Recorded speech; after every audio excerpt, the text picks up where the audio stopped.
It's, well, liberals not the only ones against Paul Ryan's plan. Ron Paul also not a fan, not because it goes too far, but because the presidential candidate says it doesn't go far enough. He joins it right now. Congressman, you don't like this because it's tepid. What do you mean?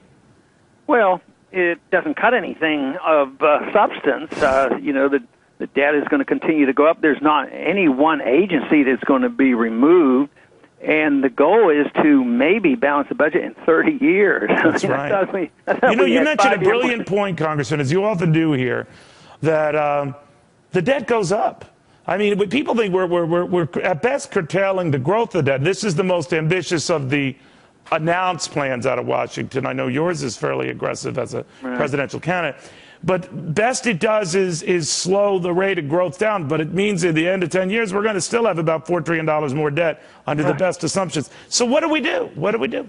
Well, first we have to recognize and admit that we're in the middle of a debt crisis. Keynesianism teaches that debt isn't the problem. If you're in trouble, you get more debt and you spend more money. So that's their philosophy versus that of some of us who think that that isn't the problem. We're spending too much money. That is, the government spending too much money, and we want the people to spend that more money.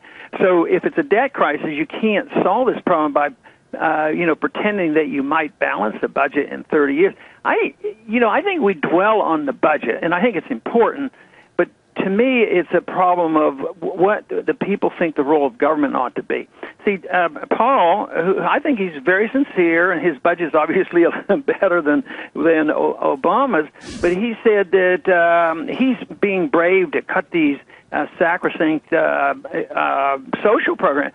But he adds money to the militarism overseas, to the warmongering going on. They won't touch that. And in my program, matter of fact, I address that first. I want to get home so that you don't have to attack child health care or Medicare, even though those programs are bankrupt. You have to deal with them. But even in my first year of cutting $1 trillion, I don't touch that stuff, mainly to make the point. But but think of it, Congressman. Look at the wrath that Paul Ryan is getting for a plan that, compared to yours, is mild.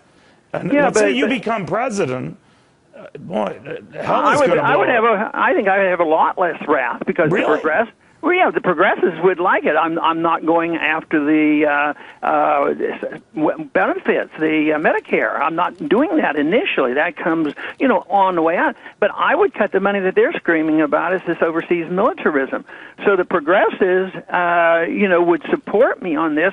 And if you're a reasonable conservative, you would support me too, because you would know that deficits are bad and you don't get more defense just by spending more money in the military. And we're winning that argument. But Congress, it sounds to me like your only distinction is you would be a more fair and balanced agitator. In other words, you'd get Republicans annoyed, you get Democrats annoyed, but I still think you're going to get a lot of people annoyed, right? I see people coming together because those who are tired of the wars, and that's more and more, 60-some% of the people now want to come home from Afghanistan. And we're winning that argument that we don't need to be the policemen of the world and we can't afford it. Right. So why not cut there? That to me, when I'm speaking to the crowds, this makes sense to them. They say, yeah, why are we spending so much money overseas? And why should we have to go after initially some of these programs? So I think the Republicans, lose the political argument immediately because the Democrats are beating up on them right now, and they say, oh yeah, we want more weapons, but we're going to deny the elderly for their health care.